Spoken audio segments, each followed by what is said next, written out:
Muito bem, muito bom dia a todos. Sejam muito bem-vindos ao nosso primeiro Congresso Brasileiro de Direito Público da Infraestrutura. Eu queria só, antes de a gente já passar a palavra para o professor Marçal, para que ele inicie os nossos trabalhos, fazer alguns avisos aqui de questão de ordem. O primeiro deles é, sobretudo, agradecer a presença de todos. Nós ainda temos algumas pessoas que estão ali no cadastramento. Agradecer não só a presença dos nossos ouvintes, mas a presença também dos nossos palestrantes, que tiveram aí muito gentilmente a cordialidade, a disponibilidade de estar conosco nesse dia. Reiterar os agradecimentos pelos nossos apoiadores. Faço menção expressa aqui à CNT, à Agência Infra, ao Radar PPP. Faço menção também ao Brasil Infrastructure Institute e ao Grupo de Estudos em Direito Público da Infraestrutura aqui do Instituto Brasiliense de Direito Público. Queria só registrar mais dois últimos recados para aqueles que ainda não tinham o crachá quando vieram fazer o cadastramento.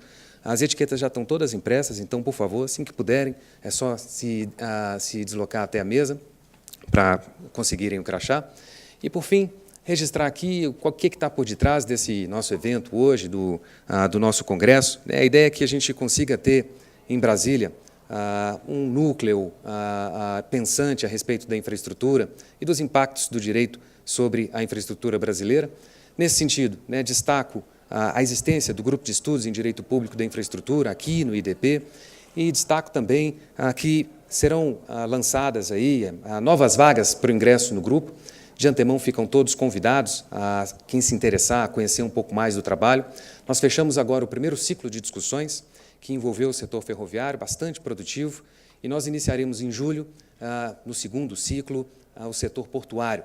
Nós traremos algumas pessoas de órgãos do governo federal, que estão intimamente relacionados com a temática, convidaremos também alguns profissionais, e o nosso objetivo é trazer à tona alguns dos principais debates, algumas das principais discussões a respeito dos setores da infraestrutura e conseguir, ao final, uma publicação que abarque as principais conclusões. O edital, portanto, ele vai ser veiculado amanhã. Peço a todos que se interessarem para que possam visitar o site do IDP.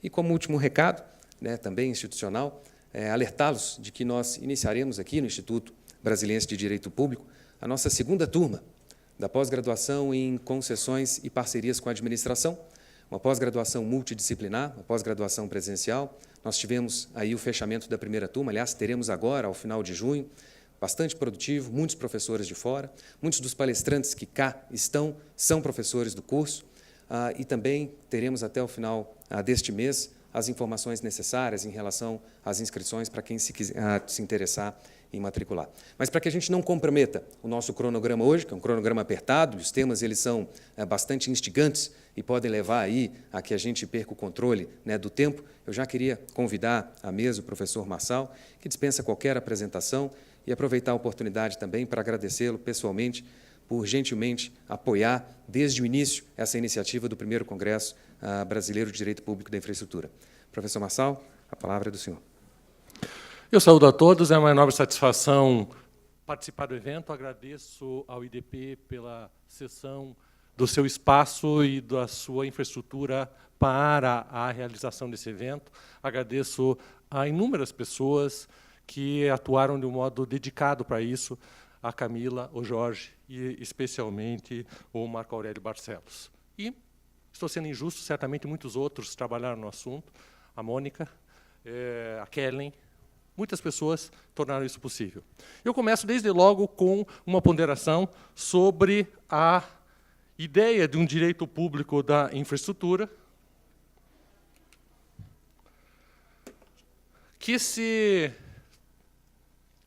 exige, nós temos de pensar no assunto pela comprovada incapacidade do Estado brasileiro em promover os investimentos na infraestrutura. Há dois pontos pressupostos. O primeiro é de que investimentos em infraestrutura são indispensáveis, o Brasil precisa de investimentos para crescer, blá, blá, blá, blá, blá. Todo mundo já ouviu isso. Cada evento que você vai, você ouve isso. Cada página de jornal que você abre diz isso. Todos nós sabemos. Segundo lugar, nós não conseguimos fazer investimentos em infraestrutura.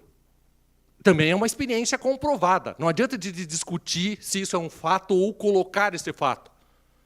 Nos últimos 25 anos, 30 anos, nós cansamos alguns talvez ainda não tivessem nem terminado a faculdade. Nós cansamos de ver os planos lançados pelos novos governantes.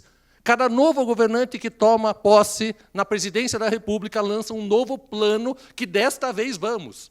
Lembra, para os que são mais antigos, uma famosa campanha à presidência da República do então Adhemar de Barros, que dizia, desta vez vamos. Ele não foi, desta vez vamos. Os investimentos de infraestrutura também não foram. A questão, então, que nós temos de meditar não é mais, precisamos de investimento? Claro que precisamos. O governo, o Estado brasileiro tem que fazer investimentos? Claro que tem. Ele consegue? Não. O ponto de partida, portanto, é por que não se consegue fazer investimento em infraestrutura. Essa é a nossa meditação. Por que não é possível que nós, comparando a nossa experiência com outros países, cada vez que nós viajamos, nós nos deparamos com esse choque. A gente vai para o Chile, a gente vai para a Rússia, a gente vai para Singapura, e a gente tem uma infraestrutura chocantemente mais aperfeiçoada do que no Brasil. O Brasil está entre as 5 ou 6, sei lá, vai caindo. 5 ou 6 maiores economias do mundo, 7ª, 8ª, 9ª, mas a infraestrutura de todos os demais países é melhor do que a nossa. Por quê? Não adianta nós continuarmos insistindo no discurso reiterado de que é preciso fazer e de que existiria insuficiente vontade política. Passou a ser uma questão muito simples na experiência brasileira, dizer que não há algo porque o governo é culpado e porque não há vontade política. Claro que há vontade política. Nós temos constatado permanentemente a decisão, o decisionismo.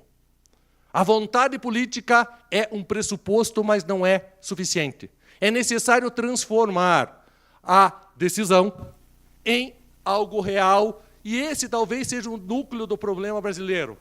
A extraordinária capacidade retórica que nós temos de produzir belos discursos, traduzidos eventualmente em belas normas, que não se traduzem em ações concretas. Ou seja, nós estamos em infraestrutura diante de um problema típico da cultura brasileira, que é falar e não fazer. Nós falamos muito bem, nós não fazemos bem. Por isso, inclusive, eu observo a vocês que este evento começou no horário.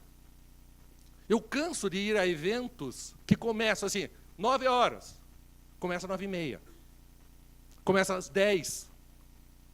Vamos falar de infraestrutura, vamos falar dos investimentos. Você não consegue nem começar um evento sobre infraestrutura no horário. Como que você vai conseguir realizar concretamente algo, se nem você faz isso? Portanto, nós fizemos um evento, o primeiro evento nesse sentido nos Estados Unidos, e eu cometi o desatino de fazer estilo brasileiro. Vamos esperar todo mundo chegar. Para um americano é impossível fazer um evento às 9 horas e não começar às 9 horas. É impossível fazer um planejamento de investimento em infraestrutura e não executar. Faça. Haja. E não simplesmente fale, não simplesmente diga. E talvez o direito da infraestrutura seja, de algum modo, um direito relacionado a esse desafio, que é, não precisamos apenas fazer leis, nós precisamos descobrir qual é o nosso problema e enfrentá-lo olho no olho. Qual é o primeiro problema que nós temos? O primeiro problema que nós temos é a publicização de todos os bens necessários à satisfação do interesse coletivo. O Estado está em tudo. Como o Estado está em tudo, nós temos a realização dos investimentos submetida a um regime jurídico muito complicado, que é o regime jurídico previsto na concepção clássica do direito francês do início do século XX. Nós pretendemos, então, adaptar uma realidade do início do século XXI a um regime jurídico do início do século XX. partindo do pressuposto de que, além disso, a gente conseguiu complicar tremendamente o regime jurídico original do direito francês, acrescendo amarras de diversa ordem. Isto é apenas, eu não vou falar das decorrências e das outras circunstâncias que estão relacionadas a isso, mas eu vou observar desde logo a ideia de um direito público da infraestrutura que passa pela viabilidade prática de uma disciplina jurídica que permita a transformação das nossas propostas em realidade concreta.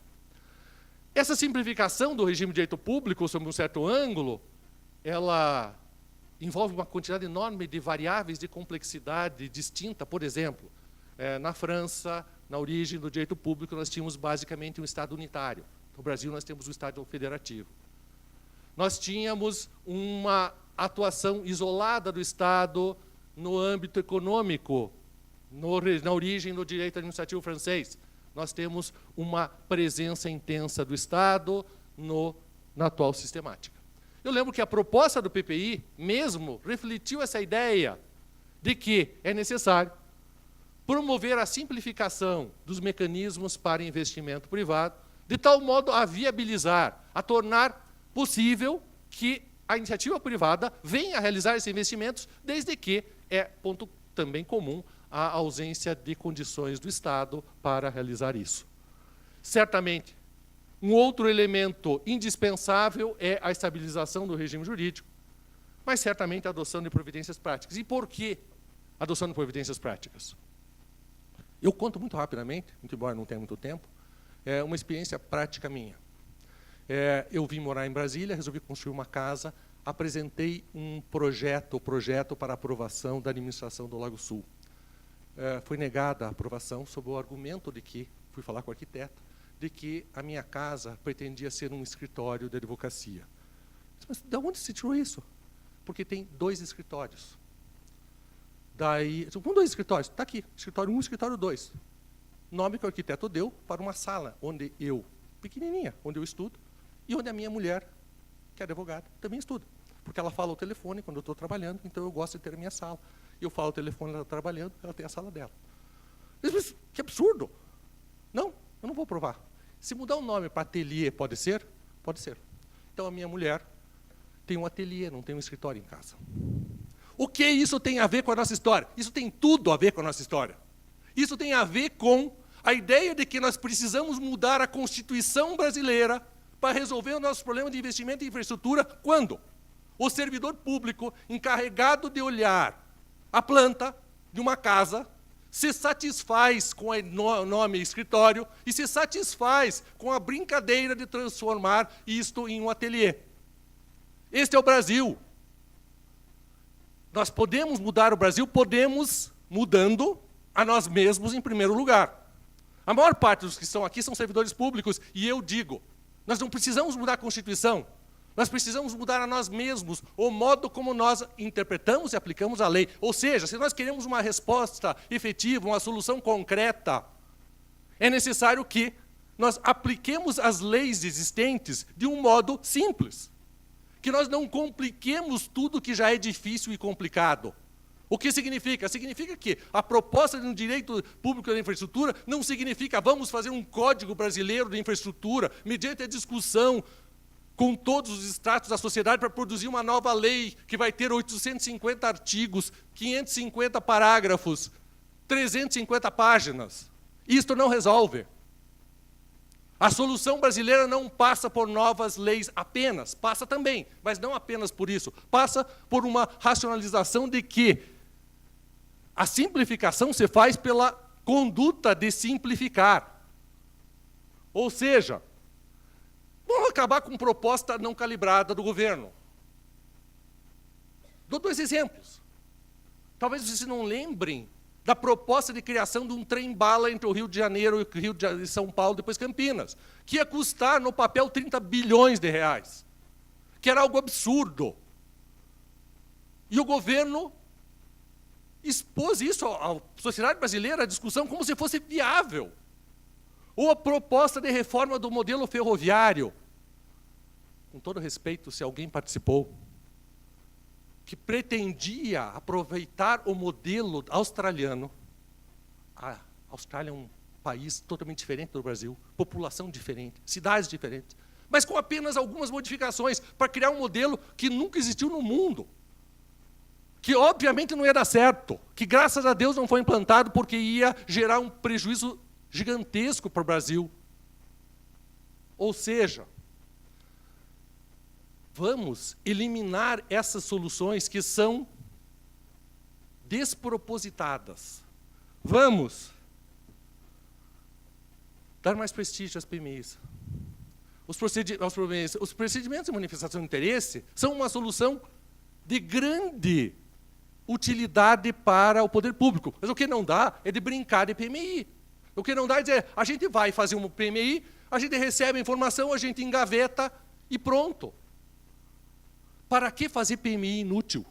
Quando a administração pública sabe que não vai executar aquilo. É como fazer concurso público para não nomear ninguém. É como fazer licitação para não contratar ninguém. Porque a administração pública tem a prerrogativa de perder tempo, gastar dinheiro, induzir os particulares a gastar dinheiro, é isso? Que é a ideia de supremacia do interesse público? Se a administração pública faz concurso é para contratar, se faz licitação é para contratar, se faz PMI é para contratar. É a única decorrência do princípio da moralidade. Outra questão é, obviamente, a eliminação dos editais com carta na manga. Não é possível que a gente continue fazendo edital com a seguinte previsão. Eu vou deixar essa cláusula aqui, se eu tiver algum problema depois, eu invoco essa cláusula. Com uma reserva mental que é absolutamente incompatível com a boa-fé sobre o pressuposto de que a supremacia do interesse público justifica você ter uma cláusula de emergência que permita a solução de problemas práticos que podem surgir ao longo do relacionamento. Ou seja, os editais têm que ser orientados ao sucesso. Tem que haver transparência na fixação de regras e seriedade na elaboração de uma matriz de risco. Não adianta se dizer, agora a gente vai fazer uma PPP, tem de ter uma matriz de risco, e a matriz de risco é a seguinte, todos os riscos são no particular, nenhum risco da administração pública. Isto é tolice, porque é inconveniente, porque é economicamente ineficiente, porque não vai dar certo, porque vai dar problema. Ou seja, eu sempre observei, a administração pública pode estabelecer a regra que bem entender, inclusive que o particular não tem direito nenhum. Pode. Ela contrata com quem? O problema não é estabelecer uma regra dessas, é o dia seguinte, é a execução do contrato ao longo de décadas. E, obviamente, outra revolução é o cumprimento fiel dos contratos, por parte do particular e por parte da administração pública. O particular tem de executar tudo aquilo que aquele se obrigou, ponto. Não tem de ficar inventando pretextos e esses pretextos devem ser rejeitados. Mas o mesmo raciocínio deve ser aplicado à administração pública. A supremacia do interesse público justifica que eu não pague, como administrador público, o particular. Como assim? Quem de nós está disposto a contratar com um sujeito que é mal pagador? Ninguém. Quem está disposto a contratar com uma administração pública que é mal pagadora? Ninguém, a não ser que você eleve o preço, a não ser que você pratique corrupção. Obviamente, outra revolução que pode ser feita de um modo simples, acho, é o fortalecimento das agências reguladoras. Sem o fortalecimento das agências reguladoras, tudo que nós temos não vai funcionar. Não adianta. Vamos ter um novo modelo, uma nova matriz. Tá bom. Quem vai aplicar isso? A agência reguladora? Não serve. Não dá. A não ser que a agência reguladora seja efetivamente um órgão neutro, imparcial, técnico, dotado de autonomia para tomar a decisão que é juridicamente a mais correta, economicamente a mais eficiente. Isso significa, em primeiro lugar, a eliminação da condição de poder concedente para a agência reguladora, que é um despropósito. A agência reguladora é um órgão autônomo e imparcial que disciplina a evolução de uma relação jurídica a que ela é externa.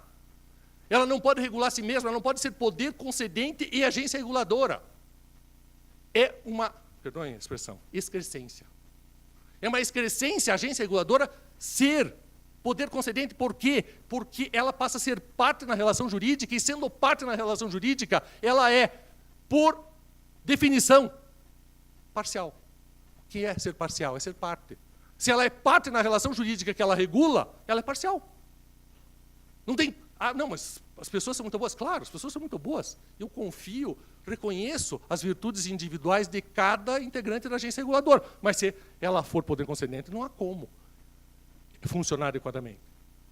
Obviamente, nós temos de investir nos quadros das agências reguladoras, inclusive no tocante à remuneração. O doutor Arthur me narrava a remuneração de um diretor da ANP. É um insulto. Não é apenas um insulto, é um risco que a nação brasileira não pode correr. Não é possível que se remunere uma pessoa responsável por decisões fundamentais para o futuro do Brasil com uma remuneração dessa ordem. É um suicídio. E, obviamente, e aí não é uma coisa simples, a cessação da interferência do poder central na atividade regulatória. A agência reguladora existe para algum fim. A agência reguladora existe para atuar com imparcialidade e autonomia. Se é para ser, como diria o ministro Edros Grau, mais uma repartição pública, igual às outras, então é melhor não ter agência reguladora e o poder central assumir todas as consequências das suas decisões. Não é possível que a agência reguladora seja o bode expiatório. Ó, tem uma decisão que é inadequada, a agência toma. Agora, eu, como autoridade central, vou intervir e dizer, faça isso, faça aquilo, sempre que me for conveniente.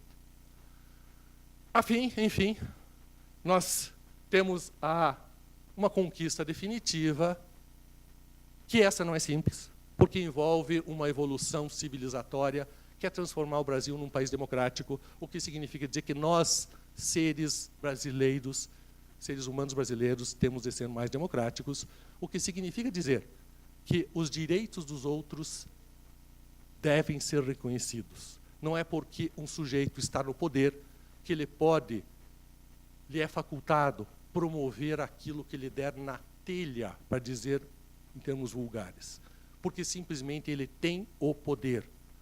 É indispensável no relacionamento entre Estado brasileiro e investidores a democratização no sentido de reconhecer que o servidor público está lá para servir os fins da nação e que o particular que investe está lá para não prestar no serviço público, mas certamente desempenhar uma função social.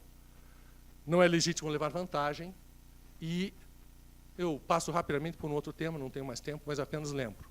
Se há algo que deve ser feito em termos de reforma, é a reforma tributária. Não é possível o Brasil continuar com os custos que tem. Por quê?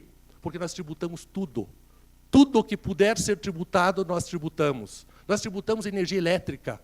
É um absurdo tributar energia elétrica. Em nenhum país do mundo se tributa energia elétrica porque é um insumo essencial. Não dá para tributar energia elétrica. As pessoas precisam de energia elétrica. Não dá para tributar água, não dá para tributar telecomunicações, não dá para tributar concessão de rodovia. Em todos os lugares do mundo se tributa o lucro, a receita e o patrimônio. Eu lembro, nos Estados Unidos, que é o paraíso do neoliberalismo, etc. e tal, há um imposto sobre herança de 50%.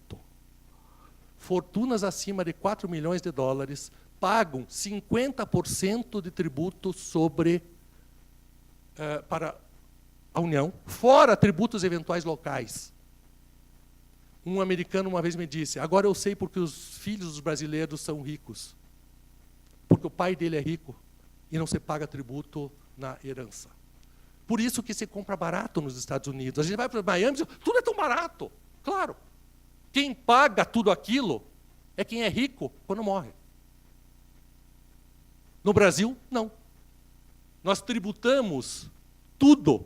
E, obviamente, o tributo é repassado para o preço. E, obviamente, construir uma estrada no Brasil, construir um porto, um aeroporto, qualquer infraestrutura é 2, 3 vezes mais caro do que construir em qualquer outro lugar do mundo. Porque todo mundo paga imposto sobre a atividade de construir. Portanto, isso não se fala. A grande revolução brasileira é uma revolução tributária, que transforma um sistema indireto num sistema direto e que todos nós que temos mais paguemos sobre o nosso patrimônio. É óbvio que isso envolve uma legitimidade do poder público. Enquanto o poder público não tiver algo a apresentar para o povo, ninguém vai concordar em pagar tributo mais tributo para um governo que é visto como incompetente e incapaz e que absorve recursos sem trazer de volta para a população os benefícios necessários. Enfim, nós verificamos que o Estado atrapalha-se a si mesmo e os agentes públicos não colaboram ao exigir a mudança do nome de escritório para qualquer outra palavra igualmente inútil. Os custos estatais inviabilizam o atendimento às necessidades coletivas. Ou seja, o Estado vai crescendo, vai crescendo, vai crescendo, e não consegue mais ter capacidade de investimento. E vai ficar pior. E vai ficar pior. O próximo ano é terrível, o outro é pior, e o outro é pior. Portanto, nós somos felizes e não sabemos. E isso é necessário que todos nós tenhamos consciência. É necessário mudar naquilo que nós podemos mudar, que nós colaboremos para que, com aquela nossa participação individual, nós possamos melhorar essa situação.